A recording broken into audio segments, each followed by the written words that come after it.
Buenas noches, gracias por estar con nosotros en este módulo de órbita y oculoplástica organizado por la Sociedad Mexicana de Oftalmología en conjunto con la Asociación Mexicana de Cirugía de órbita, párpados y vías lagrimales. En esta ocasión corresponde el tema de celulitis y será dado por la doctora Maricruz Contreras, quien es la jefa de departamento de órbita y oculoplástica del ISSSTE de Culiacán. Después de esta plática tendremos una interesante mesa redonda donde participará el doctor Ariel Serioto, el doctor Rubén López Oliver y la doctora Lili Garnica. Ellos estarán con nosotros. Estaremos muy atentos a sus comentarios y sobre todo a sus preguntas. Muchas gracias, Maricruz, por estar con nosotros. Adelante. Muchas gracias, Vero, por la invitación. Un gran orgullo estar en este curso y siguiendo el programa de educación médica continua y actualización de las diferentes especialidades de oftalmología, pues el día de hoy vamos a hablar de celulitis preceptal y celulitis orbitaria. Quiero agradecer pues a mi equipo de trabajo porque ustedes saben que las cosas no se hacen solos, ¿no? Voy a avanzar con esto, ¿no? Bueno, y para empezar mi plática, cuando vemos o hablamos de celulitis preceptal o celulitis orbitaria, siempre sentimos miedo. Y entonces me gustó mucho esta imagen y nos sentimos como este pequeño hombrecito que va caminando hasta a este enorme monstruo. Y este miedo está bien fundamentado porque la celulitis va a ser una infección que puede ser producida por bacterias, hongos, virus o incluso parásitos. Son pacientes que van a requerir hospitalización y no estamos regularmente acostumbrados a tener pacientes hospitalizados, y menos por periodos largos. Vamos a pedir laboratorios y tenemos que interpretar estos laboratorios. Vamos a pedir estudios de imagen como tomografía, resonancia, ultrasonido, y también tenemos que estar familiarizados con esto porque nos va a permitir diferenciar los tipos de celulitis.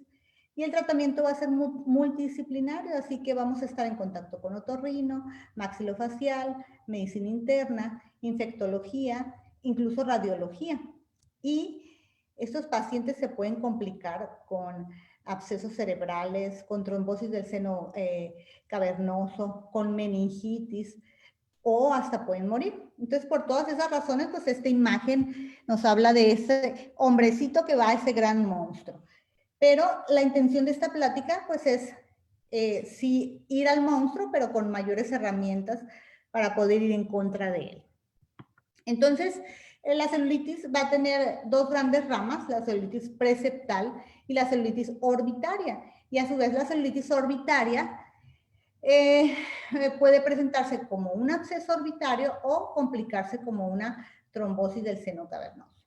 La mayor parte del origen de la celulitis va a estar en los senos paranasales con 85%, un 10% van a ser lesiones faciales y un 5% van a venir de infecciones lagrimales, fracturas, fuentes dentales o heridas incluso quirúrgicas. Y una nueva entidad que a partir del 2019 surge y que es la responsable que ahorita estemos juntos gracias a la tecnología, pero con sana distancia, pues es el COVID-19 y nosotros le llamamos celulitis covictaria y mucorbit. Más adelante vamos a hablar de eso. Entonces vamos a definir primero, la celulitis preceptal va a ser aquella infección que está limitada a los párpados, a los tejidos periorbitales, pero que no afecta ni al globo ni a la órbita. Y eso es porque el septum va a funcionar como una barrera, entonces va a impedir que llegue más allá. Y la celulitis orbitaria es cuando ya el septum no pudo su función de barrera y entonces la infección se extiende a la órbita. Y se puede presentar con un absceso orbitario como parte de la infección o como una complicación de ella. Y el absceso puede ser subperióstico o puede ser orbitario. Y también se puede presentar como una trombosis del seno cavernoso, cuando la infección se va hacia el seno cavernoso. Esta tabla me gusta mucho porque en la primera columna nos muestra los signos y síntomas que se presentan en la celulitis y en las siguientes nos manifiesta cómo se presentan de forma diferente en cada una de las presentaciones. Entonces podemos ver edema de párpados, hay que ver la coloración, el calor local, si el paciente tiene exoftalmos o desplazamiento del globo ocular, cómo está la agudeza visual, el segmento anterior, los reflejos, los movimientos oculares, el fondo de ojo y si tiene fiebre, leucocitosis o malestar general. Y entonces en cada una de las presentaciones esto lo vamos a ver diferente. Así que esta tabla la podemos tener con nosotros y si nos llega un paciente, pues orientarnos hacia el diagnóstico, hacia el tipo. Chamberlain en los años 70 hizo también esta clasificación hablando como una complicación de la sinusitis y entonces lo divide desde el grupo A hasta el E en celulitis preseptal, en celulitis orbitaria, y ya vimos la diferencia, en absceso subperióstico cuando el absceso se encuentra por debajo del periósteo, absceso orbitario y cuando va al seno cavernoso como trombosis del seno cavernoso. Como les decía, tenemos que pedir estudios de imagen. Y el estudio de imagen que más nos va a ayudar en esta entidad es la tomografía computada. Y hay que pedirla como tomografía computada de órbita, simple, contrastada, en cortes axiales y coronales de 3 milímetros o de 2 a 3 milímetros. Si nos da la sagital, pues bien, si no con estos dos cortes nos ayuda mucho. Hay que primero saber cómo es una tomografía normal para poder identificar los tipos de celulitis. Entonces, en las dos primeras imágenes, las dos de arriba, vamos a ver una tomografía computada de órbita en corte coronal y en corte axial con ventana para hueso, cuando vemos el hueso compacto y hiperdenso y adentro la trabécula hipodensa, entonces tienen ventana para hueso y nos sirve para ver cómo está el hueso. Y aquí vemos pues que está normal, no tiene pérdida de continuidad, las paredes se ven bien. En el corte axial a nivel del ecuador vemos la pared lateral, la pared medial y se ve bien. Y en estas dos de abajo, un corte coronal, un corte axial, vemos que es ventana para tejidos blandos y aquí vemos pues mejor los tejidos blandos y vemos el globo ocular con mejor definición, los músculos, incluso vemos el oblicuo, las glándulas lagrimales y en este corte axial pues vemos los músculos, el nervio óptico, el globo, como es hipodenso en su interior y vemos pues que es una tomografía normal.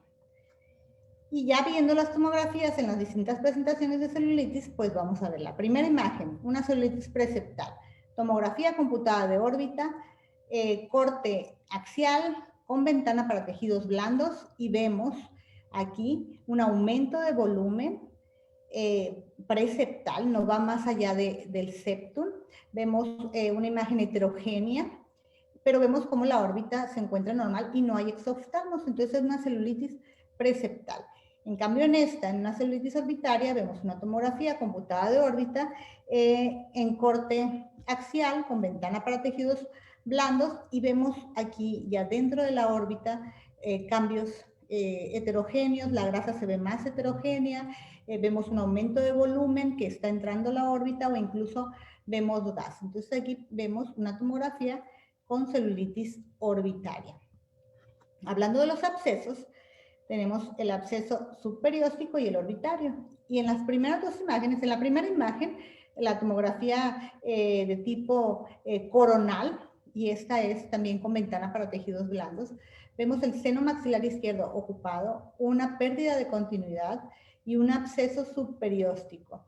Aquí es bien importante y por eso pedimos la tomografía contrastada, porque con el contraste se nos va a pintar la pseudocápsula más hiperdensa y en este caso una imagen heterogénea. En el siguiente caso, que es una tomografía también con corte coronal, vemos un absceso subperióstico medial y aquí se ve con el contraste la pseudocápsula hiperdensa y el contenido hipodenso, además de ocupado el seno etmoidal y el seno maxilar izquierdo. Y hablando de un absceso orbitario, pues vemos una tomografía en corte coronal, otra en corte axial, es el mismo paciente, y vemos cómo el absceso pues está dentro de la órbita. Y también el contraste, cómo nos ayuda a ver esa imagen heterogénea dentro del absceso. Entonces, así es como vamos a diferenciar en la tomografía los distintos tipos de celulitis. Ya entrando en cada una de las presentaciones, entonces vamos a hablar de la más frecuente, la celulitis preseptal. La infección no va más allá de los tejidos periorbitales. Es la más frecuente, es la que tiene mejor pronóstico, es más frecuente en el párpado inferior, más frecuente en niños, y los agentes causales más frecuentes de la Haemophilus influenzae, Streptococcus pneumoniae, Staphylococcus aureus, y la vía de entrada puede ser endógena o puede ser exógena. Entonces aquí vemos la tablita de la que habíamos mencionado con todos los signos y síntomas, y entonces es un paciente que va a tener edema de párpados, la coloración es rojiza, el calor local puede estar aumentado, regularmente no hay exoftalmos, pero sí puede haber un desplazamiento porque el párpado que esté muy edematizado e inflamado va a empujar o desplazar al globo ocular. La agudeza visual, el segmento anterior, el fondo de ojo, van a estar normales, el globo no se afecta y los movimientos también van a estar normales. El paciente puede presentar fiebre y leucocitosis, pero más leve y malestar más leve. Entonces, por ejemplo, en esta imagen vemos muy aparatoso el edema, la coloración, pero los movimientos se encuentran normales. Si los movimientos empiezan a afectar, el paciente presenta exoftalmos o quemosis, hay que pensar que esto se está complicando con una celulitis orbitaria.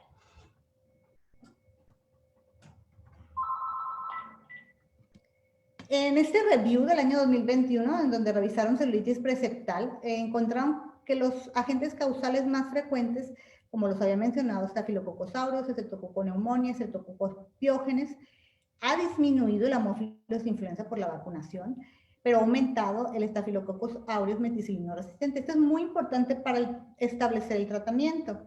Y otras bacterias también involucradas, y es raro que una celulitis preseptal se vaya a presentar por un hongo. Estas regularmente van a ocasionar celulitis de tipo orbitales.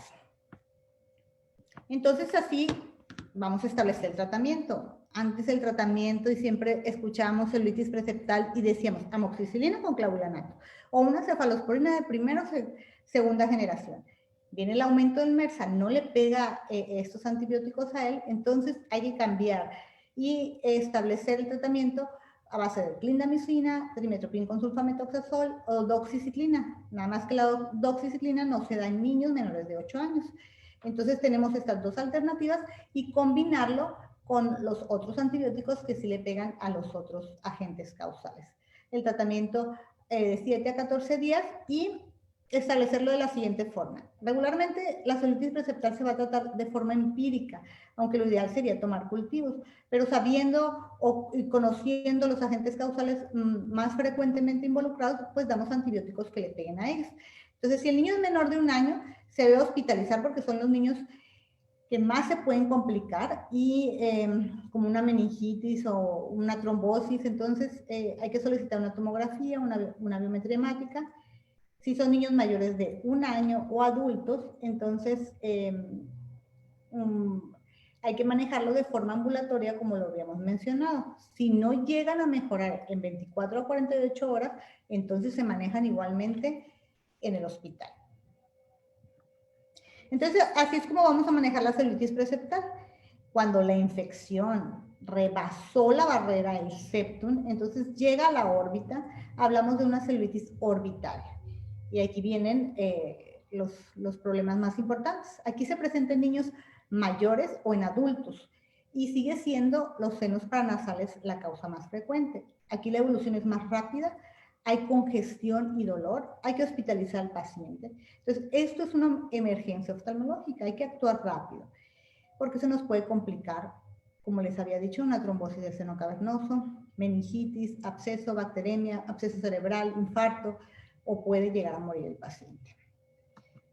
Entonces, la misma tablita, la que habíamos visto hace un momento, aquí hay edema de párpados, la coloración es rojiza, el calor local aumentado, el paciente presenta quemosis, proptosis, por lo tanto, no tanto desplazamiento no axial del ojo, sino más bien un exoftalmos, la agudeza visual está disminuida, los reflejos alterados, los movimientos alterados, el ojo no se mueve, como en este video que vemos, y el fondo de ojo puede estar normal o tener un edema de papila, la fiebre, la leucocitosis y el malestar son mayores. Aquí tenemos este paciente, que es un paciente llega con una celulitis orbitaria. Es una celulitis que es secundaria a una endoftalmitis por una cirugía de catarata. Entonces, como les decía, podemos pedir ultrasonido, tomografía, resonancia. Pedimos una tomografía y nos encontramos en las primeras dos imágenes una tomografía computada de órbita, corte coronal, y vemos en la órbita derecha un aumento de volumen, una imagen heterogénea, una imagen dentro del globo hiperdensa por la endoftalmitis. Y en esta otra imagen vemos como atrás del globo ocular también se encuentra esa imagen heterogénea y se ven a distinta distancia los globos por el exoftalmos, que aquí lo corroboramos en la tomografía axial. E igual vemos la imagen. Vemos los músculos, se ven bien, pero vemos el exoftalmos que presenta el paciente. Si queremos o estamos pensando en que el paciente pudiera tener una trombosis del seno cavernoso, entonces solicitamos una resonancia. La resonancia nos ayuda más a ver el flujo. Si no, la tomografía pues no, es muy útil. Entonces, la celulitis orbitaria es más frecuente que en los adultos, se presente por múltiples organismos. En los niños más frecuente que sea un solo organismo. Volvemos a ver al Streptococcus pneumoniae, Staphylococcus aureus, Streptococcus pyogenes, pero ya se encuentran anaerobios, Moraxella catarrhalis, el aumento del MRSA, la disminución de la Haemophilus influenza, pero ya los hongos están presentes aquí. Aquí requerimos antibióticos de amplio espectro y cultivos, son muy importantes los cultivos. Entonces el tratamiento va a depender de los signos clínicos, los cultivos, la histopatología, los laboratorios, los estudios de imagen. Hay que pegarle al MRSA con vancomicina, doxiciclina, clindamicina, trimethoprim con sulfamethoxazol, más uno de los otros que le pegue a los otros agentes causales. La piperacilina tazobactam es el de elección para la celulitis orbitaria en adultos, y los anaerobios, la clindamicina. Si se presenta un absceso, el absceso puede estar, como habíamos dicho, porque se complicó la celulitis o fue parte de la infección desde un principio, y en la celulitis puede estar presente hasta en un 30% los subperiósticos y hasta en un 7% los orbitarios. Y del subperióstico el más frecuente es el de la pared medial, porque viene de la sinusitis etmoidal. Ya sabemos que la pared medial es muy delgada, entonces puede pasar la infección hacia la órbita. Si es en el piso, por una dacrocistitis o por una sinusitis maxilar, como les decía, hay que pedir una tomografía con contraste para que delimite bien el absceso, delimite bien la pseudocápsula y delimite bien su contenido. Entonces aquí tenemos un absceso subperióstico y orbital. Y hay que manejarlo con antibióticos, y si no mejora en 48 horas, hay que entrar a drenar ese absceso. Entonces aquí tenemos una paciente, entramos por vía subciliar, llegamos hasta el piso de la órbita, abrimos el periósteo, llegamos y sacamos ese contenido, tomamos cultivos, tomamos histopatología e incluso podemos valorar ahí cómo está el piso. Había una pequeña comunicación e irrigamos antibiótico y cerramos. Y continuamos con su manejo dentro del hospital con antibióticos pues intravenosos. Y hablando de la trombosis del seno cavernoso y pues muy temida, pues primero me gustaría hablar del seno cavernoso. Entonces, esta imagen, esta primera imagen es la base del cráneo, y me gusta mucho porque nos habla del drenaje del encéfalo y el quiocéfalo raquídeo, el drenaje venoso. Entonces el drenaje venoso va a estar dividido en anterior y posterior. El anterior lo lleva el seno cavernoso y el posterior la prensa aerófila. Entonces el seno cavernoso va a recibir sangre venosa de la vena oftálmica superior e inferior, y ahí es donde entramos nosotros, del seno coronario, del seno esfenoparietal y del seno esfenoidal. Esas van a ser sus vías aferentes.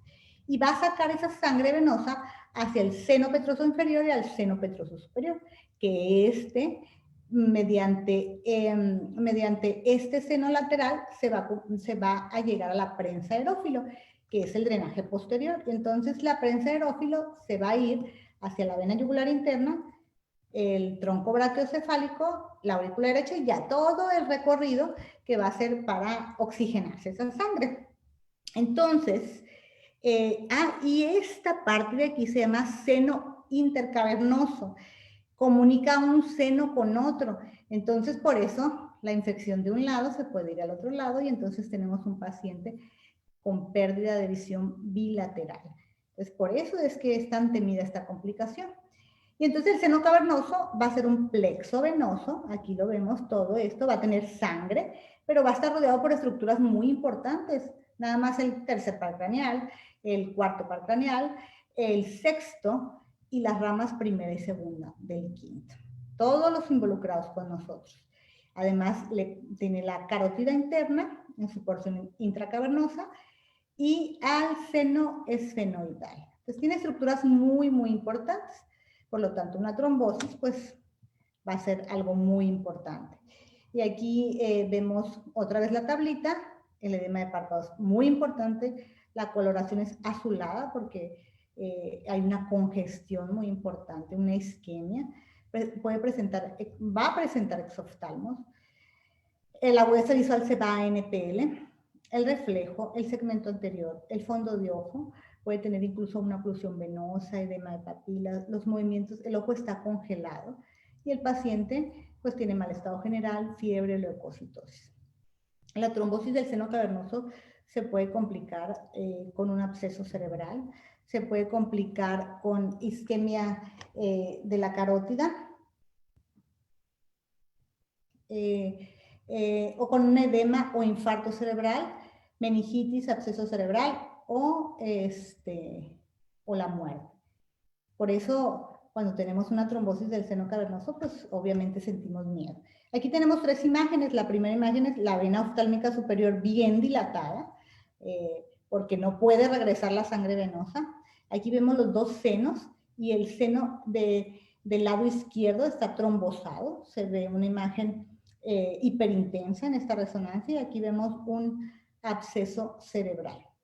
Entonces, pues nos sentimos como en Home Alone, ¿no? Nos sentimos solos cuando tenemos una complicación de ese tipo. Pero recordemos que aquí el tratamiento es multidisciplinario, no estamos solos.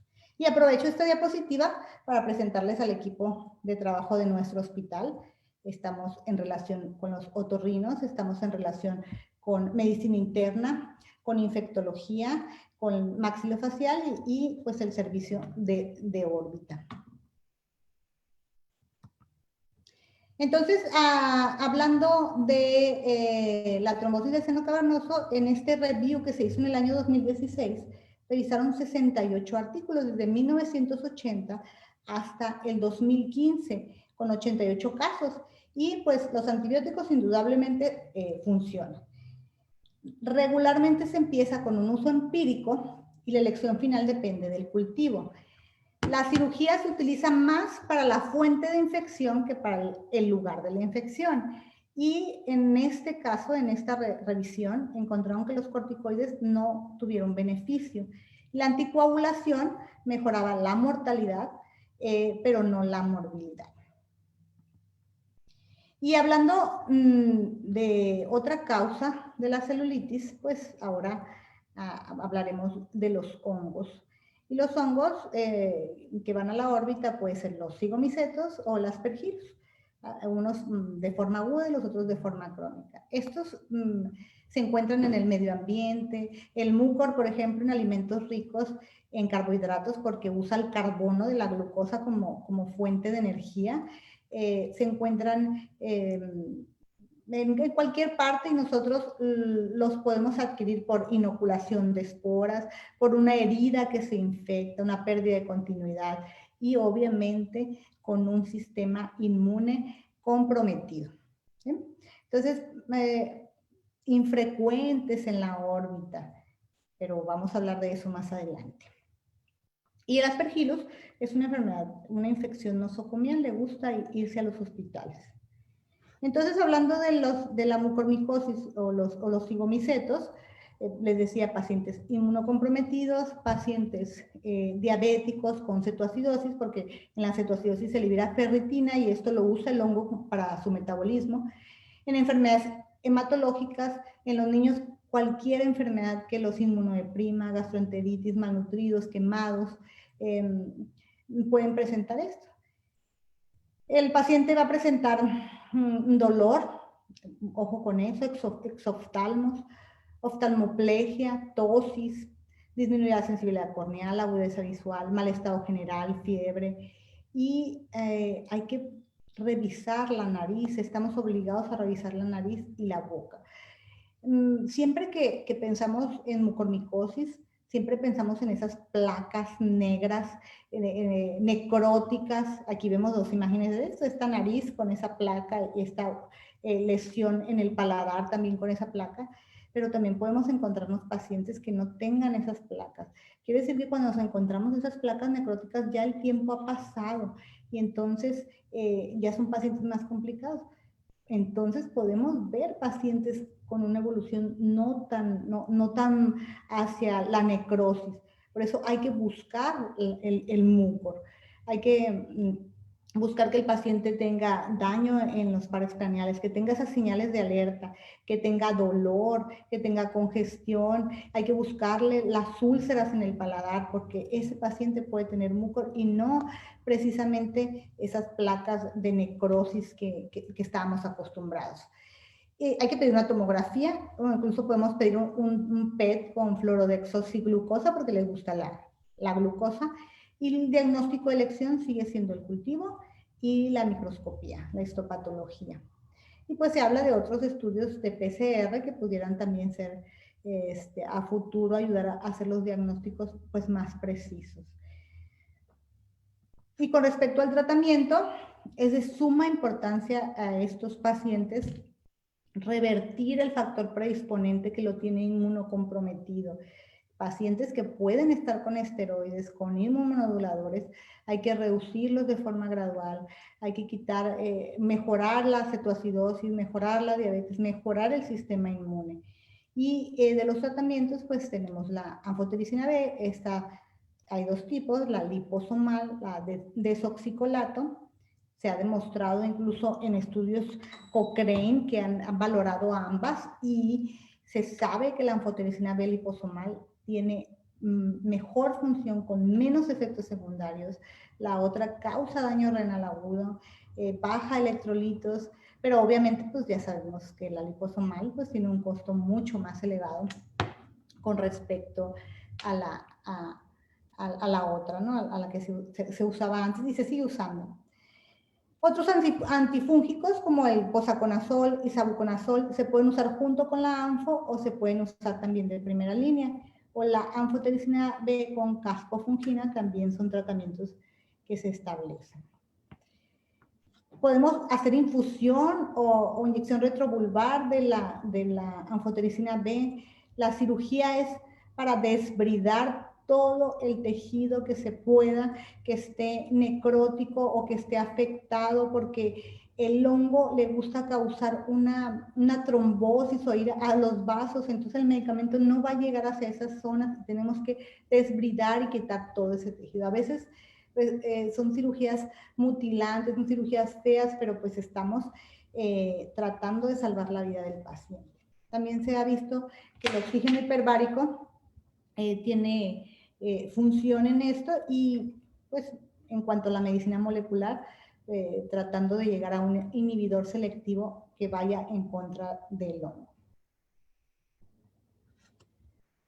Y en cuanto a nosotros y la duda, y antes se decía mucor, exenteración, hay que quitarle todo, hay que quitarle el ojo, todo, ¿no?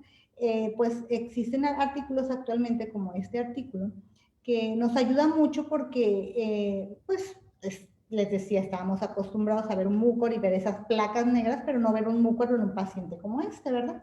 Entonces, como esta segunda imagen. Entonces decimos, exenteramos, no lo hacemos, y este artículo nos ayuda mucho porque divide en síntomas clínicos, oftalmológicos y de imagen, y le vamos a dar un puntaje a cada cosa que vaya teniendo el paciente. Y si el paciente tiene 23 puntos o más, entonces es una indicación de exenterar al paciente. Obviamente si es un paciente con placas necróticas en párpados, que esté afectando globo, paredes, pues es tejido que se va a desbridar y se va a ir. Y bueno, aquí Vero es donde quería que me echaras la mano. Que esos 5 pacientes son pacientes del hospital y les quería preguntar qué les ven en común a estos 5 pacientes. A ver si el público nos pudiera apoyar. ¿Qué tienen en común estos 5 pacientes? Claro que sí. Ojalá nos puedan apoyar con sus respuestas en el chat para hacérselas llegar a la doctora Maricruz. ¿Le ven algo en común? Aparte que son, que casi todos tienen, no, son 2 del lado derecho, 3 del lado izquierdo. ¿Algo en común? ¿Alguien quiere participar?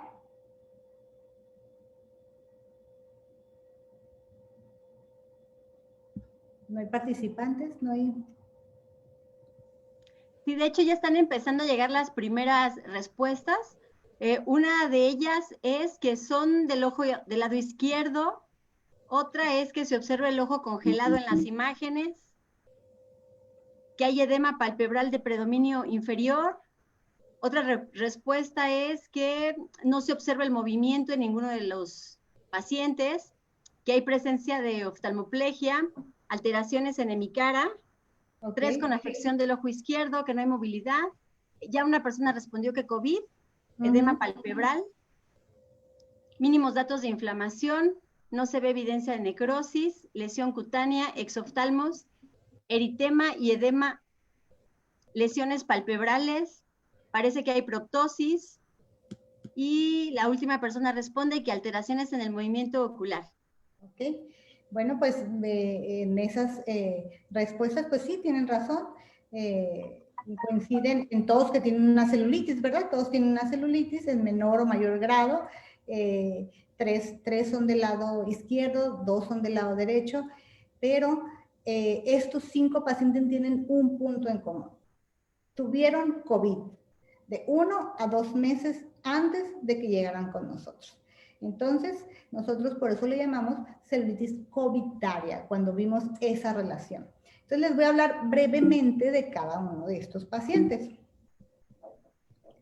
La primera paciente es una paciente femenino, la cual un mes antes de llegar al hospital presenta COVID y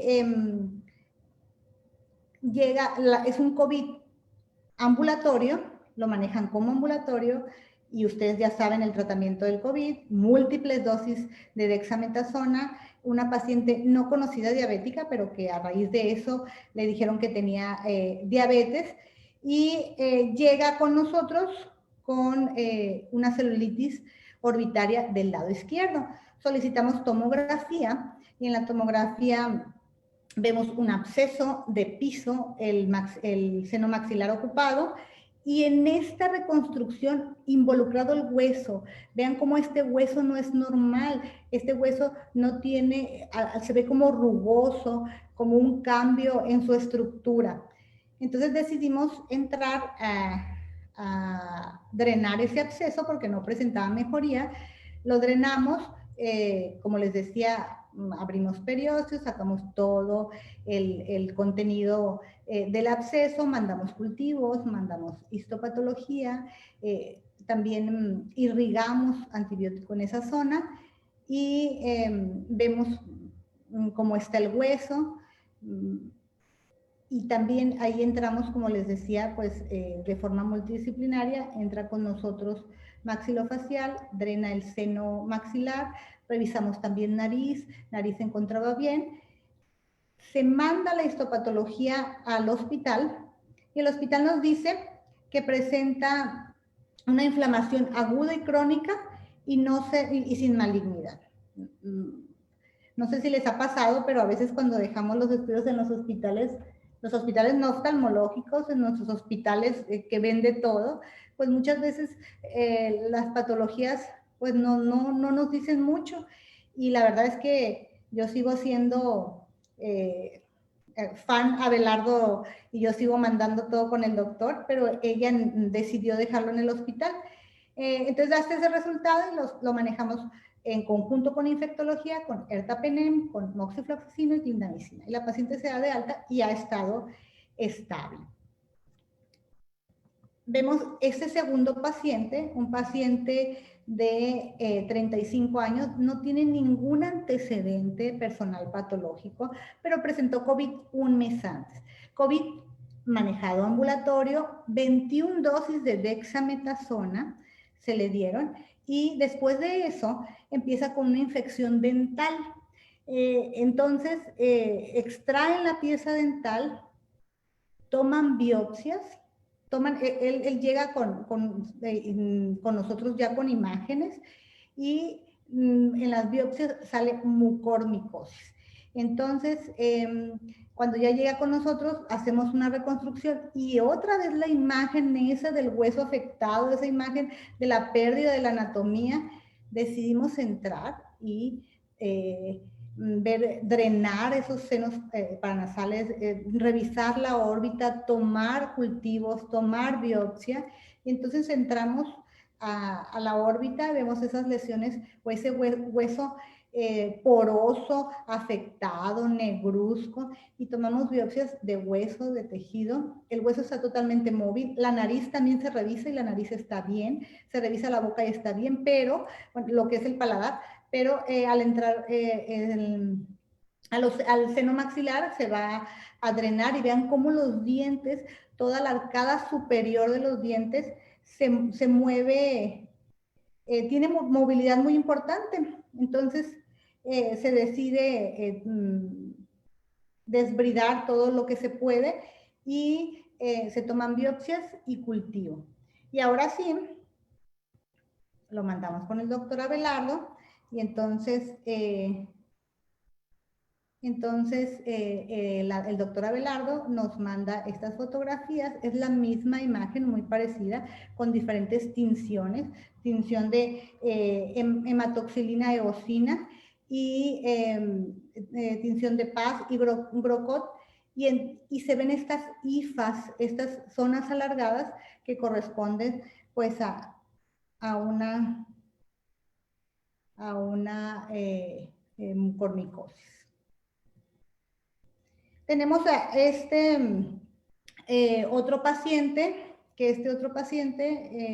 de 77 años llega al hospital, también presentó COVID, el manejo fue ambulatorio, los familiares no saben decir el tratamiento que se le dio, es un paciente hasta cierto punto abandonado, llega con una celulitis, con el ojo congelado, revisamos cavidad oral, cavidad nasal, vemos esta placa blanquecina en cavidad oral, el paciente tiene dificultad respiratoria, empieza a desaturar, se manda a coitario y ahí lo manejan con mascarilla reservorio y con piperacilina tazobactam, y desgraciadamente este paciente pues no empieza ya pues con la coagulopatía o la trombosis probablemente secundaria a la coagulopatía del COVID, o probablemente ya por la misma infección o por el mismo probable mucor que pudiera tener, pues el paciente hace una tromboembolia pulmonar, una trombosis de toda la mitad de la cara y fallece.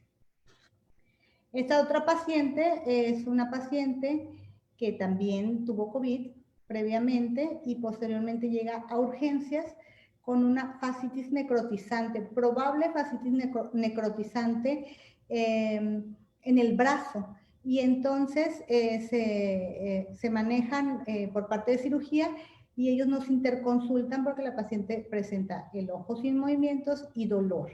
La revisamos la cavidad oral, vemos una lesión blanquecina también ahí y tomamos tomografías donde vemos que la paciente pues tiene un absceso y ocupados los senos. Decidimos entrar también a liberar ese absceso y nos encontramos con el hueso negruzco, un material friable, mucha secreción. Vean cómo está toda la coloración del hueso, está muy afectado, desbridamos ahí toda esa zona y posteriormente entra otorrino, lavar los senos paranasales, tomar cultivos, vean la nariz, cómo tiene esa placa necrótica característica, incluso hay comunicación y decidimos ahí mismo hacer infusión con anfotericina B. La paciente manejada con ceftriaxona con clindamicina, piperacilina tazobactam, anfobedesoxicolato de forma dinámica, porque obviamente hizo insuficiencia renal, los electrolitos disminuyeron, entonces disminuye el potasio, se la quitan o le ponen potasio, le reinician anfotericina B, porque desgraciadamente pues en el hospital solamente contamos con este tipo de anfotericina B. Y combinado con la cascofungina. Esta paciente sigue internada todavía, está en el hospital todavía, tiene que cumplir sus dosis de anfotericina, se le quitaron esas placas o el tabique nasal más bien completo, porque ya era completo, se desbridó todo el tejido y sigue en tratamiento. Con ella también mandamos con el doctor Abelardo y aquí vemos estas imágenes a gran aumento y vemos esas hifas características de mucormicosis. Y este otro paciente es un paciente que también presentó COVID y que después de haber presentado el COVID de forma ambulatoria su tratamiento, múltiples dosis de dexametasona, empieza con unas úlceras aftosas en la cavidad oral y los dientes con cambio de coloración y el mismo maxilofacial que lo veía antes de que llegara con nosotros, solicita una tomografía y ve estas imágenes, vean cómo está el hueso totalmente afectado, llega con nosotros, tiene un aumento de volumen de la mejilla, hizo una maurosis fugaz, pedimos las tomografías y vemos cómo está ocupado el seno maxilar, cómo está afectada la órbita y decidimos entrar a tomar cultivos y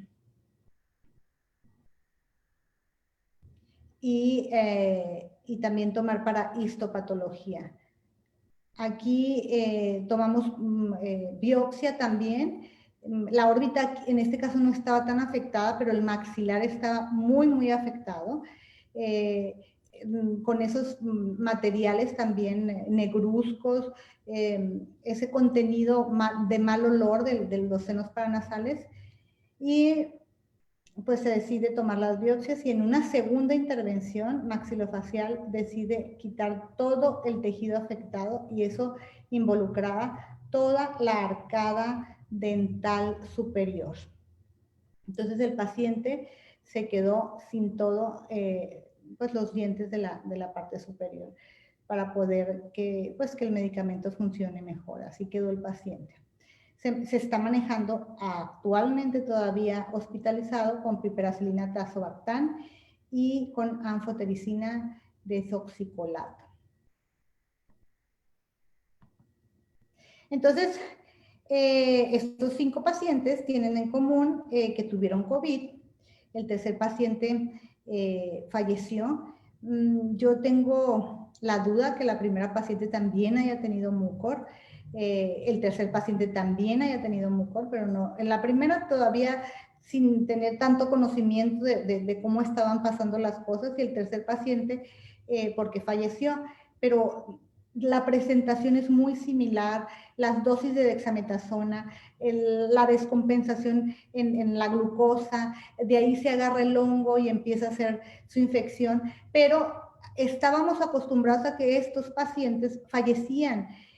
¿Por qué? Porque eran pacientes que tenían una enfermedad de base muy importante, una enfermedad que los mataba porque su sistema inmune estaba muy comprometido. Sin embargo, estos pacientes, la característica es que tuvieron COVID, que les dieron altas dosis de dexametasona, eso comprometió su sistema inmune, pero que al recuperar el sistema inmune, entonces ahí siguen en la lucha. La primera paciente de alta, bien limpia aparentemente. El segundo paciente está ahorita, ya cumplió sus dosis de anfotericina B, ya está limpio, pero ahora viene la parte en la que tenemos que quitar todo ese maxilar que ya no, y junto con la órbita, el piso, que ya no funciona y se va a reemplazar por una prótesis personalizada. El tercer paciente pues falleció y la cuarta y el quinto paciente pues siguen en el hospital en la lucha de salir en contra del de Mucorbit, que le llamamos nosotros. Y pues obviamente esto no nada más sucede aquí con nosotros, buscando artículos pues vamos a encontrar muchos artículos y los dos hongos que afectan la órbita es el mucor y el aspergillus durante el COVID. En los artículos que nosotros buscamos y los que encontramos, el mucor es el que estaba más asociado a infecciones en la órbita y el aspergillus más a lesiones, sí, por COVID, pero a nivel pulmonar. El paciente incluso afectado con COVID muy complicado, con COVID de manejo intrahospitalario o intubado, y llega el aspergillus ahí, pero en la órbita más el mucor. Y pues con esto termino la plática, espero que ya podamos ir con mayor valentía a combatir a ese gran monstruo. Y pues aquí en alguna de esas fotos pues les muestro cómo que el equipo es multidisciplinario, maxilofacial, otorrino, medicina interna, infectología, radiología, los residentes, los internos, todos participan en este tipo de pacientes.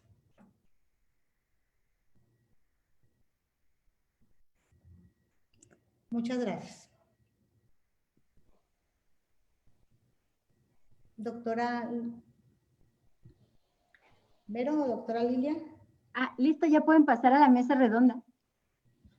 Muchísimas gracias a la doctora Contreras, excelente ponencia, los últimos casos realmente espectaculares que nos abren ahorita una nueva panorámica ante esta nueva enfermedad a la que nos estamos enfrentando. Creo que hay varias preguntas sobre estos últimos casos, pero yo creo que antes de empezar de lleno con estos casos, hagamos unos aspectos puntuales de todo el tema de la celulitis. Ustedes normalmente ante un paciente con una celulitis orbitaria, dependiendo del rango de edad, ¿cuál es su criterio para decidir si necesitan hacer un estudio de imagen, si necesitan hospitalizarlo o si pueden dar un manejo ambulatorio?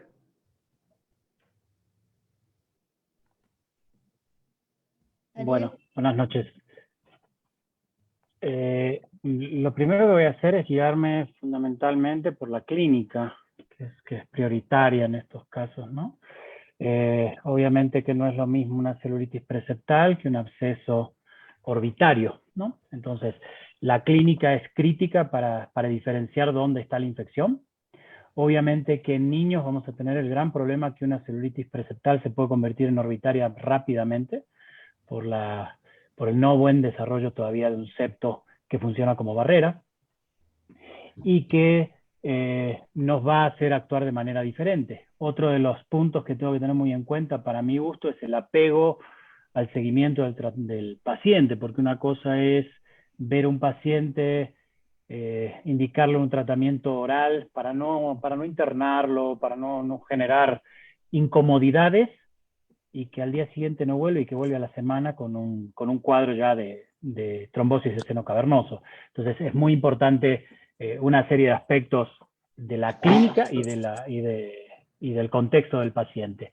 La tomografía, en lo personal, si estoy sospechando celulitis orbitaria, va a ser en cuanto a la clínica, como te decía, y en los niños en preseptal, dependiendo de cómo vaya la evolución. Obviamente que en niños pequeños prefiero directamente internarlos y someterlos a la incomodidad de la internación. Y primero siempre biometría hemática, eso es crítico, ¿no? No empezar con tratamientos y cosas raras si no tenemos la confirmación de una infección. La biometría hemática no necesita ningún tipo de ayuno y la pueden hacer en el momento. Una vez que tenemos eso, integramos todo el examen oftalmológico, todo el examen orbitario, todo el examen neurooftalmológico, ahí es donde decido o no la solicitud de un estudio que me va a confirmar o descartar. No es para que me diagnostique el estudio el proceso infeccioso. Normalmente en un niño que decidimos manejarlo de forma ambulatoria, ¿qué esquema es el que normalmente indican en una celulitis preceptal? Hola, bueno, en una celulitis preceptal igual yo creo que la combinación de amoxicilina, clavulanato sigue teniendo mucho valor. No olvidar que, pues bueno, los microorganismos se originan en los niños en su mayor parte a partir de los senos paranasales, ¿no? Sinusitis, crónicas. Entonces, en lo personal creo que sí tiene una función muy válida y creo que es con lo primero con lo que yo empiezo, ¿no? Y en lo personal también me ha dado buen resultado y igual coincidiendo con Ariel, la cuestión de si lo interno, si no lo interno, las primeras 24 o 48 horas, sobre todo estamos hablando de niños, son las más importantes, ¿no? Hay que estar pegaditos, le mandamos su antibiótico, pero igual lo estamos monitorizando con los papás. Si somos más quisquillosos, bueno, pues le damos su antibiótico, lo vemos al día siguiente o lo vemos a las 48 horas y esto es lo que nos va dando el criterio de si manejamos todavía de manera ambulatoria o si ya decidimos internar y ya hacer toda la batería de estudios, ¿no? Pero sí, la clínica es creo que la fundamental. Entonces, prácticamente diríamos, si nos enfrentamos a cualquier paciente, ya sea niño o adulto, biometría hemática, decidir si después de las 24 o 48 horas de un tratamiento ambulatorio, si no hay una buena respuesta, ver la necesidad de hospitalizar a ese paciente. Y yo creo que, bueno, a mi criterio, si es un niño menor de 2 años, todos se hospitalizan, ¿sí? Generalmente en esta situación, como bien dicen, pues realmente pueden progresar demasiado rápido. Independientemente de esta situación, generalmente, como todos sabemos, la sinusitis es una de las causas más frecuentes que pueden dar esta situación de una celulitis. Normalmente, cuando ustedes se enfrentan a un absceso subperióstico, ¿todos los drenan o en qué momento deciden drenarlo?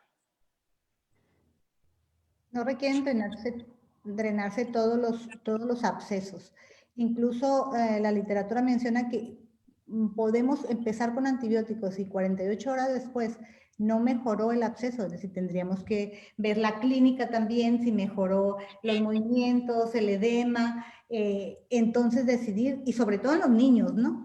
En los niños decidir entrar a drenar un absceso. Entonces, si en 48 horas un paciente no mejora, podemos pensar en drenarlo. Depende de cómo esté, depende de lo que estemos pensando, cómo estén los senos también, si decidimos o no también drenar los senos. Entonces, no es que todos los abscesos se vayan a drenar.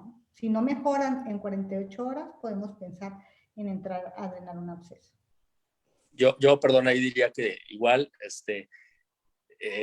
como nos enseñaron en los primeros años de la escuela, que absceso drenado, absceso curado, ¿no? Difícilmente material purulento, que es lo que hay, es pus, que está por debajo del periósteo, pues difícilmente los antibióticos pueden penetrar a esa altura, ¿no? Entonces, no sé, Lili, en lo personal, sí pienso que como absceso de su periósteo que ves, casi pensaría en ir a drenarlo.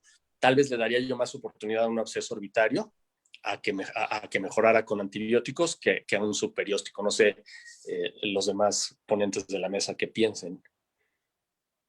Bueno, yo en lo personal, por ejemplo, los abscesos subperiósticos, realmente sí hay varios que pueden salir únicamente con antibióticos. De hecho, a lo mejor, y en cuanto a tamaño, serían también las indicaciones. Generalmente, tomográficamente, si se ven mayores de 10 milímetros, y también lo que es la localización. Si vemos que es en la pared medial, podemos aguantarlo. Si lo viéramos en alguna otra localización de la cavidad orbitaria, a lo mejor y sí sería indicación de drenaje, ¿no? No sé.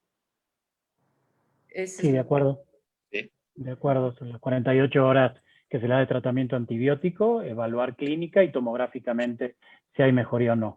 El problema que tenemos muchas veces es que si son las primeras 48 horas, vamos a tener una limitante en cuanto a la utilización de antiinflamatorios, porque estamos esperando la impregnación antibiótica, aunque ahí está más que discutido que el riesgo de diseminación por una dosis antiinflamatoria de esteroides, que es decir, si hablamos de prednisona 0,5 miligramos, es extremadamente baja. Y eso, el componente inflamatorio juega muy en contra en los casos de infecciones orbitarias. Si podemos resolver esa parte inflamatoria, muchas veces tenemos un cambio dramático. Normalmente, siempre, claro, perdón, siempre hacer hincapié en lo que dice Ariel, es nunca dar el esteroide antes de la impregnación, estar completamente seguros de que el paciente ya está impregnado, porque si no, bueno, ahí sí estropeamos a nuestro paciente. ¿En todo absceso que drenan, dejan Penrose? Yo sí. Yo los he dejado sin Penrose y no hay ningún problema, ni vuelven a formarse ni nada, ¿no? También depende qué tan grande estaba, pero no siempre dejo Penrose. Exacto, no es receta de cocina. Depende de la clínica y cómo estaba la cavidad. Pero lo que sí hago es puntos separados y no hago sutura continua para poder que llegado al caso si hay una colección nuevamente pueda encontrar salida. Y el Penrose es un dedo de guante, una tirita de dedo de guante que me comunique con el exterior. No es que tengo que comprar Penrose como... Sí, claro, yo pienso que a lo mejor no te quita nada dejar el Penrose y a lo mejor te podrías arrepentir más de no ponerlo que ponerlo, pero definitivamente sí la clínica es la que te lo dice, ¿no? Claro.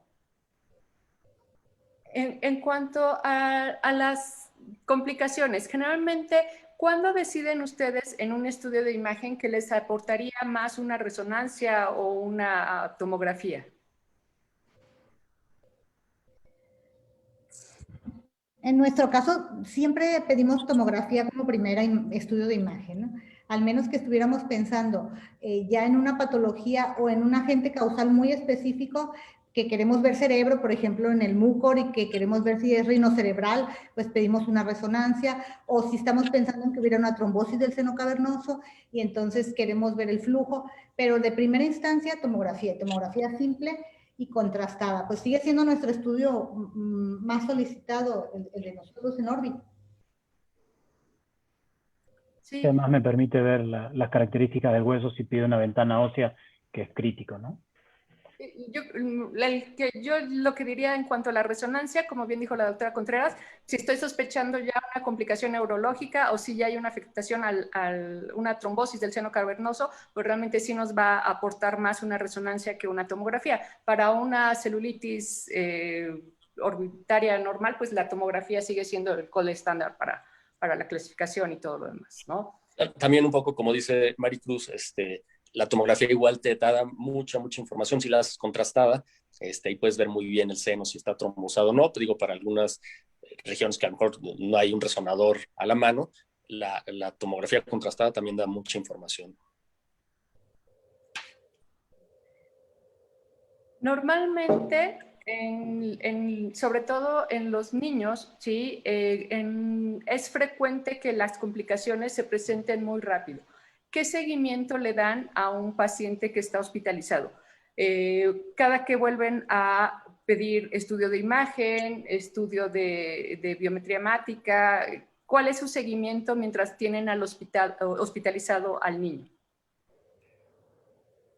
Yo diría que la clínica te lo va diciendo, ¿no? Tu paciente va respondiendo bien, continúa por el mismo lado. Si de repente no, pues a lo mejor es momento de hacer nuevos laboratorios. Si no habías tomado un cultivo, pues ahora sí meterte a la órbita, tomar algún cultivo. Yo que la evolución del paciente, pues porque finalmente pues meterse a la órbita no es algo tan poco mórbido, ¿no? Tiene cierta morbilidad, entonces yo creo que para animarte a meterte a la órbita es porque ya te diste cuenta que algo no está funcionando bien. Entonces, la clínica creo que es la que te va dando el seguimiento. Yo estoy de acuerdo también, depende cómo el paciente vaya evolucionando, es lo que se le va solicitando, en qué momento lo vas a dar de alta, cuándo lo vas a citar, depende cómo es el paciente. A veces vemos casos muy aparatosos cuando llegan y empiezan con el antibiótico, con el tratamiento, y también es muy rápida la mejoría. Entonces ya vemos un paciente que ya mueve bien, que ya no tiene ese edema de párpados, que ya no tiene la coloración así. Entonces pues ya podemos ir cumpliendo el tiempo de los antibióticos, de la hospitalización. Y también creo que depende mucho en dónde estemos, ¿no? En el hospital en donde estemos, porque también de eso se toman muchas decisiones. No es lo mismo el paciente que llega a tu consultorio, que te dice o lo va a hospitalizar o no, si puede o no, al paciente que te llega a la institución, en donde dices, no, ¿sabes qué? Tiene 2 años o tiene 3 años, pero lo veo así, ¿sabes qué? Hospitalízalo, lo vamos a estar vigilando más al paciente que llegue a otro hospital donde a lo mejor no vaya a poder hospitalizarse o vaya a manejarse así. Entonces también creo que depende dónde hagamos nuestra práctica. En cuanto al manejo inicial que le darían ustedes a un paciente adulto, que generalmente, como nosotros vemos ya alguna comorbilidad como diabetes, alguna otra inmunosupresión, en fin, generalmente, ¿cuál es su esquema de tratamiento inicial de forma ambulatoria en adultos? ¿En una celulitis preseptal? ¿En una preceptal ambulatoria? En una preceptal ambulatoria, pues se puede manejar igual con la amoxicilina con clavulanato para pegarle al Staphylococcus aureus, al Streptococcus pyogenes, y darle una clindamicina. Aquí sí se puede dar una doxiciclina. Entonces, una combinación de esas, el amoxi con la clinda o la doxi, se puede manejar el paciente adulto ambulatorio. Y citarlo como pues rápido, ¿no? No dejarlo o decirle una semana, sino decir en un par de días o estar en contacto con el paciente. Perdón, yo insisto con el antiinflamatorio. Sí, el antiinflamatorio. Es crítico. ¿Cómo sospecharían clínicamente de que fuese una celulitis por anaerobios? Gas. Hay que tocarlo. Gas tanto en la clínica, que tu paciente crepite a lo mejor, como en la tomografía, ¿no? La imagen. Obviamente también hay que pensar en el mecanismo, ¿no? El origen, tuvo un trauma, ¿con qué fue el trauma? ¿Con qué instrumento? Creo que una es el origen, sospecha, ¿no? De que fuera anaerobio o contaminado por anaerobio. Yo pensaría más en un origen traumático y ver la clínica, gas abajo de la piel y gas en la tomografía. Procedimientos dentales previos, que sí también nos pueden orientar un poco. Y generalmente, si tenemos esos antecedentes, en ocasiones hasta empezamos ya de una vez con algún esquema combinado, ¿no? Porque es más fácil que se compliquen con este tipo de sobreinfecciones, ¿no? Creo que por ahí estaba con nosotros la doctora Sara Prazola, que nos quería hacer una intervención en relación a esto de los pacientes con COVID. No sé si estás por ahí, Sarita. Sí, hola, buenas noches. Muchas felicidades, Maricruz, excelente presentación y pues muy actualizada. Nosotros, en la experiencia de nuestro hospital, que también es el ISSSTE y que tenemos pacientes sistémicos y hospitalizados, me gustaría que ampliaras un poquito el manejo que le dan ustedes a los pacientes con COVID. Y hemos visto que las patologías que se presentan, la celulitis que actualmente se presentan en pacientes con COVID, se dan a los 2-3 meses post-COVID y empiezan con unas micosis atípicas, porque si tú ves un paciente con cormicosis o con aspergillus, son de una evolución súper rápida. En el caso de estos pacientes que tuvieron COVID, quizá por los bolos, como ya comentó Maricruz, de metilprednisolona, la inmunosupresión tan agresiva que fue por combatir el virus, se inmunosuprimieron, pero estos patógenos que atacan ahora a las cavidades, senos paranasales o la órbita, están siendo más resistentes o más insidiosos en la evolución, no son tan agresivos, o sea, puede ser que el paciente muera por complicaciones de COVID, no por la infección después, o sea, por más alteraciones respiratorias me refiero, o que queden con secuelas respiratorias, pero estamos viendo que las infecciones por COVID en la cavidad paranasal y orbitaria son más insidiosas, más difíciles de quitar, no responden tan bien a los tratamientos, pero bueno, están siendo más crónicas, menos fulminantes, pero más crónicas. Entonces, quisiera ver qué es lo que ya he visto en estos pacientes y cómo los han manejado aparte de la debridación, porque no se acaba ahí, no se acaba con una debridación. Estos pacientes a los 2 meses todavía siguen presentando actividad con una gammagrafía especial para hongos, donde detecta la actividad de un hongo específicamente, que ya hay esa modernicidad actualmente para detectar la actividad de los hongos en la órbita o en el sistema, en todo el cuerpo. No sé, ellos qué están haciendo, Maricruz, ¿cuál es tu experiencia? Y pues publicarlo, porque eso no hay publicaciones. De Gracias hecho, por permitirme presentar, bueno, participar. muchas gracias, primero que nada. Y de hecho les quería comentar que esos pacientes los mencionamos o los quise mencionar dentro de la plática, pues porque obviamente estamos en época de COVID. Pero no entramos muy a fondo a hablar de ellos porque en junio nos toca la sesión al hospital y de eso se va a tratar. Entonces ahí sí les vamos a ampliar, vamos a hablar de todo lo que se está haciendo. Tiene razón la doctora Plazola, son pacientes crónicos, de hecho el que tenemos aún hospitalizado tiene ya alrededor de 4 meses hospitalizado, y son pacientes crónicos que se vienen obviamente otras cosas para el manejo. Un paciente que va a entrar a quitar prácticamente todo el hueso del lado izquierdo y se le va a poner un implante porque se va a quedar sin órbita, se va a quedar sin maxilar, sin dientes, y entonces en conjunto con maxilofacial se está haciendo impresión 3D de todo su macizo facial para poder poner una prótesis, y otros 2 pacientes que siguen hospitalizados. Entonces, todavía no les puedo como contar el final de todo esto, pero en la sesión ahí vamos a unar un poquito más de los casos. Y como dice Sarita, pues tenemos que publicarlo y publicarlo en conjunto con todos los casos que tienen ellos, que tenemos nosotros o que tiene cualquier otro hospital. Y hay muchas publicaciones de eso. Hay reportes de un caso, hay reportes de aspergilos, reportes de mucor. Entonces nosotros tenemos que juntar nuestros casos y reportarlos también. Además, ahorita todos los artículos relacionados con COVID están gratuitos, así que podemos entrar a PubMed o a alguna sala de artículos y los podemos bajar y podemos ver todo lo que se está haciendo. Y la verdad es que vemos artículos de otros países y nos damos cuenta pues que hacemos cosas similares, entonces, y que reportan que está haciendo por la inmunodepresión, por el uso de esteroides, por el uso de anticuerpos monoclonales, que están llegando estos hongos y que además, como dice, se están presentando de forma más resistente, no se quieren ir y se convierten en una enfermedad pues crónica, ¿no? Así que sí lo presentaremos pronto todos estos casos.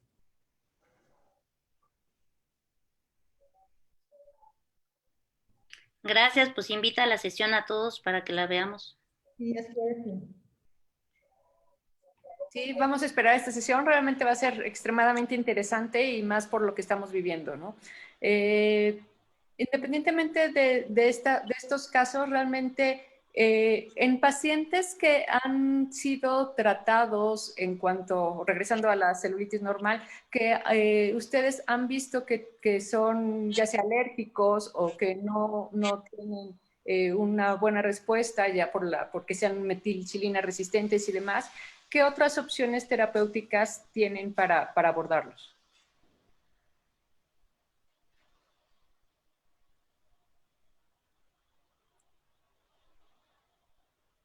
¿Alguien? ¿Ariel? Sí, perdón, tenía desactivado el audio. El tema es buscarle el cambio cuando estás hablando de alergias para el lado de penicilinas.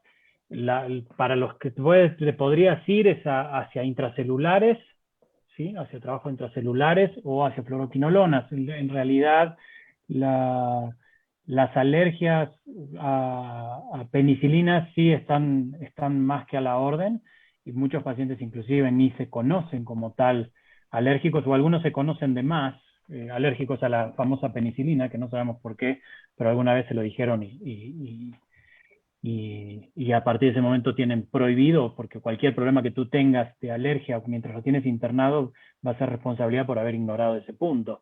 Pero la rotación normalmente la hago hacia fluoroquinolonas o a intracelulares, como macrólidos, perdón.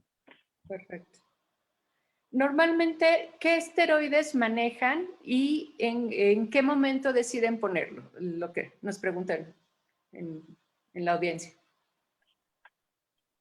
Si es de manejo oral, manejo prednisona a 0,5 miligramos por kilo, que es una dosis antiinflamatoria, no es una dosis inmunosupresora, en adultos, por supuesto.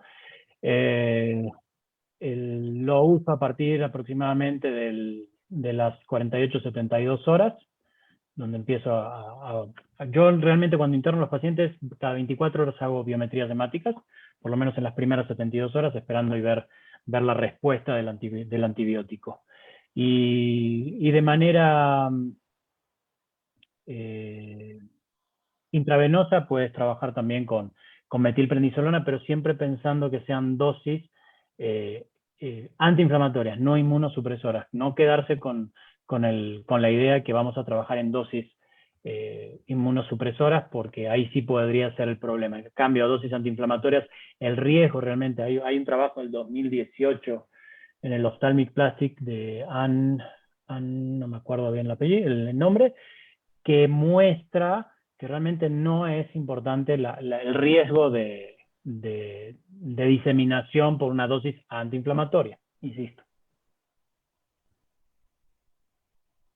Ok, perfecto. Creo que sí todos coincidimos, mínimo que tengan de 24 a 48 horas primero de antibiótico antes de iniciar con los esteroides, aunque sea en dosis antiinflamatorias, ¿no? En cuanto a tratamiento de mucor, ¿alguien tiene experiencia? Nos pregunta la doctora Regil, o preguntaba la doctora Regil, sí, con inyecciones periorbitarias de anfotericina.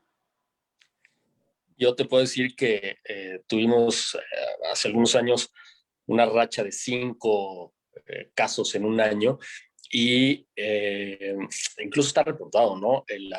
Los lavados con anfotericina sí pueden marcar la diferencia en la evolución de un paciente con mucor. Definitivamente tienes que desvidar todo lo necrótico. Si puedes salvar, como decían Maricruz al principio, tú antes era sinónimo de exenteración, mucormicosis, como estuviera, ¿no? Realmente puedes hacer exenteraciones parciales y llevar a buen término a estos pacientes, pero sí las irrigaciones con anfotericina son casi que mandatorias, ¿no? Sí, claro, si tienes una cavidad abierta, ¿no? Pero creo que tienen una función relevante. Nosotros sí las hacemos 1 miligramo por mililitro en una solución glucosada, y en estos pacientes incluso dejábamos ahí una sondita para estar irrigando, y sí beneficia mucho, sobre todo si queremos salvar tejido, ¿no? Y está escrito tanto las infusiones también como las inyecciones retrovulvares de la anfotericina B. Y ahí se puede usar la desoxicolato, ¿no? Ahí no va a haber tanto problema con el daño renal. En cambio, en el intravenoso, pues empezamos con el desoxicolato y el paciente pues, hace su daño renal agudo y casi inmediato, pero el costo pues es totalmente distinto, y la institución con nosotros pues tiene la desoxicolato, no tiene la liposomal. Sí, de repente también es difícil conseguirlo en medio privado y toda esta situación, pero bueno. De otras preguntas, yo creo que aquí el doctor Rubén va a tener muchísima más experiencia que todos en cuanto a terapias alternativas, ya sea, por ejemplo, en en fascitis necrotizantes, en pacientes que tienen algún otro tipo de problema ya un poquito más grave, la experiencia con o cámaras hiperbáricas o la terapia BAC. Rubén, por favor. Gracias, Lili. Sí, la realidad es que si tienes la oportunidad de aplicar una terapia de presión negativa, y para los que no estén muy entrados, estas terapias las usan mucho los dermatólogos para las úlceras por presión. Cuando se ulceran los pacientes, ponen una succión que a ciertos milímetros de mercurio, en vez de colapsar, abre los vasos y promueve la oxigenación y la recuperación de la herida.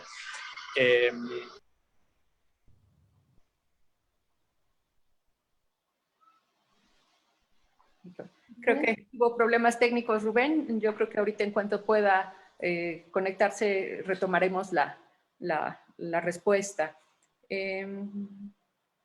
En cuanto a tratamiento, bueno, en la mayoría son casos de sinusitis. Indican algo de tratamiento nasal en los pacientes, generalmente independientemente de que demos los antibióticos y demás, o siempre lo refieren al otorrino de primera intención también, o si dan, por ejemplo, algún anticongestionante o algo en cavidad nasal. Nosotros pedimos interconsulta con otorrino y sí les dan descongestivos, les dan incluso, ya que cumple sus dosis de antibiótico, también esteroides tópicos. Entonces sí nos apoyamos de ellos.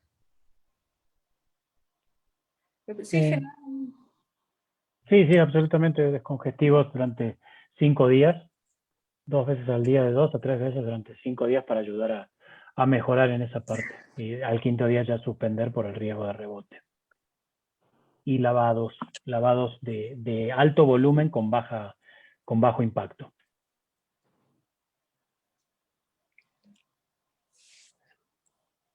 Perdón, ya estoy por aquí, tuve ahí un problema, me sacaron de la reunión. Estábamos hablando, Lili, de la terapia de presión negativa en casos de fascitis.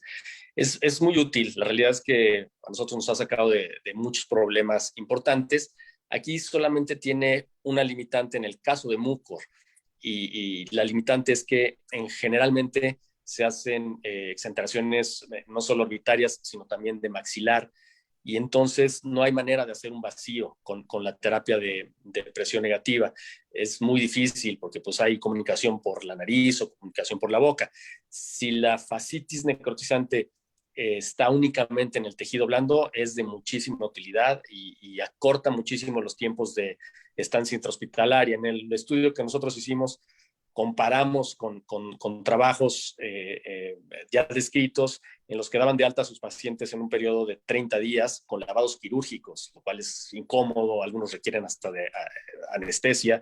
Y en este caso nosotros reducimos la estancia, prácticamente damos de alta a los pacientes a los 8 o 10 días. Entonces, tiene mucha utilidad en los casos de fascitis necrotizante, siempre y cuando tenemos una comunicación que no nos permita sellar la terapia de presión negativa, el BAC. Perfecto.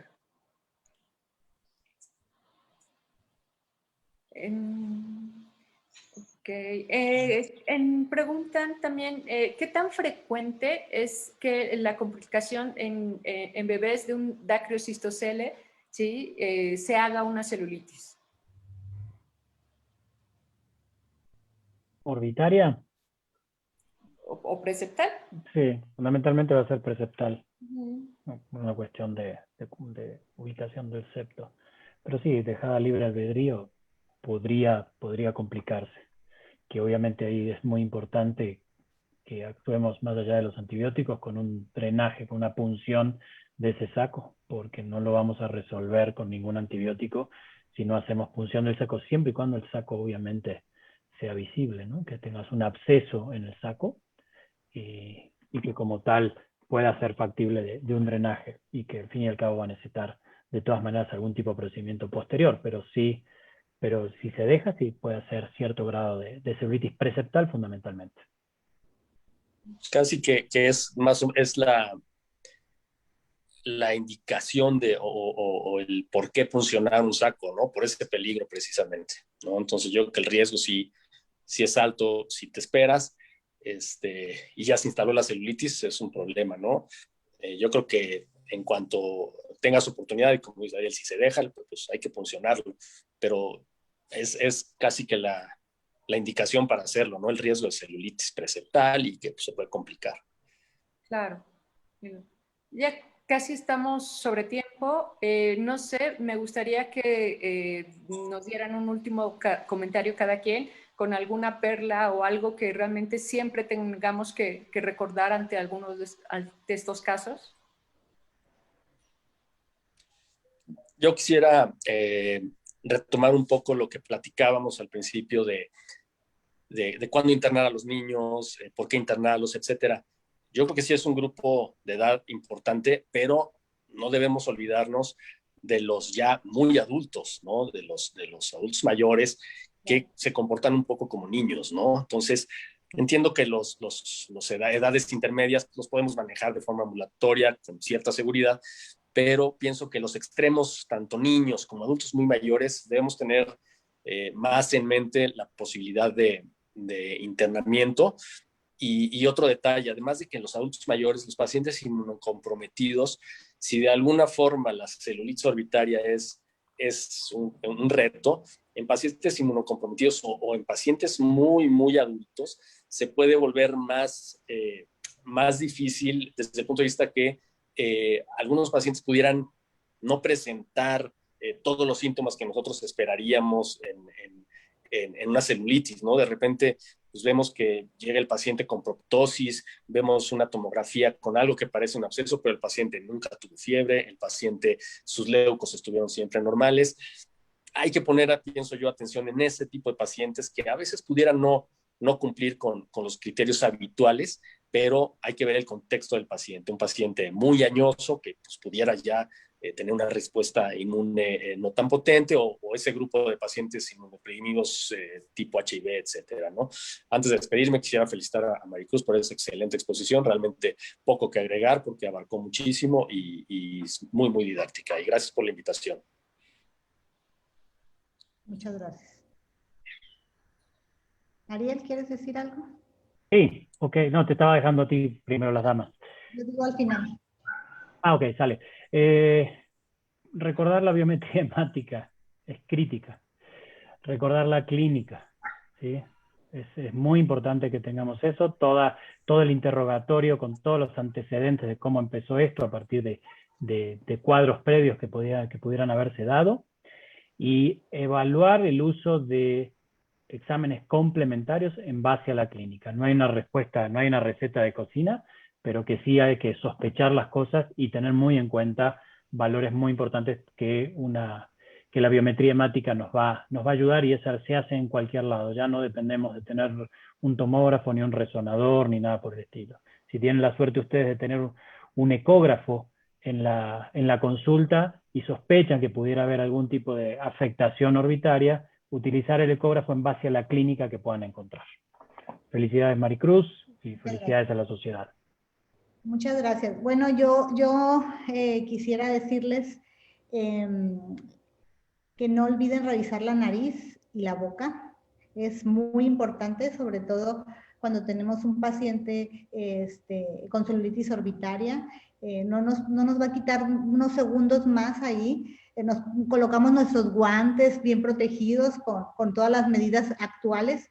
Que no olvidemos la época que estamos viviendo, entonces que no se nos olvide. Y pues seguimos siendo un país de clínica, en donde antes de estudios y de todo vemos la clínica, y eso la verdad es que yo lo veo como algo bueno, no como algo que sea malo que no tengamos toda la tecnología, pero seguimos siendo un país de clínica. Entonces ver al paciente, revisarlo, revisarle nariz, revisarle boca, y acordarnos que esto es multidisciplinario. Entonces, si tenemos a la mano a los otros especialistas, si tenemos una duda en cuanto al manejo, Si tenemos una celulitis orbitaria, una fascitis necrotizante, un mucor, un aspergillus, y está el infectólogo, pues él nos va a apoyar con el manejo de los antibióticos. Nosotros vamos a hacer los que hagamos la cirugía, que desbridemos, que veamos cómo lo vamos también a rehabilitar posteriormente, pero sí acordarnos que tenemos que estar pues echándonos la mano todos. Entonces, pues mi perla es la clínica y revisar siempre también la nariz y la boca, ¿no? Muchas gracias por la invitación. La verdad es que nos seguimos sintiendo muy privilegiados de que nos tomen en cuenta al Hospital Regional 1, Dr. Manuel Cárdenas de la Vega de Culiacán, Sinaloa. No, muchísimas gracias, doctora Contreras. Realmente usted nos dejó más de una perla en esta ponencia el día de hoy. Yo creo que yo les diría, este tipo de patologías no hay que despegarnos del paciente. Las primeras 48 horas son fundamentales. Sí hay que revisarlos diario, aunque estén siendo de forma ambulatoria. Es imperativo también manejo multidisciplinario, porque finalmente puede estar complicado con algunas otras cosas. Okay. No sé si esté por ahí la doctora Vero Escalante para sí, darte... por aquí ando. Muchísimas gracias, Maricruz. Excelente presentación, como siempre. Quiero agradecer de forma importante a la mesa redonda, porque yo sé que siempre tienen muchísimas actividades. Ariel, de verdad se te agradece. Rubén, lo mismo, sabes lo que se te aprecia. Lili, de verdad, muchísimas gracias. Y Maricruz, de verdad, tú sabes que para esta mesa absolutamente todos son importantes, todos valen igual. Entonces, muchísimas gracias a todos y sobre todo a las personas que nos escuchan, muchísimas gracias por estar con nosotros hasta esta hora y los esperamos mañana. Descansen. Gracias. Buenas noches. Bye. Bye, bye. Muchas gracias, bye.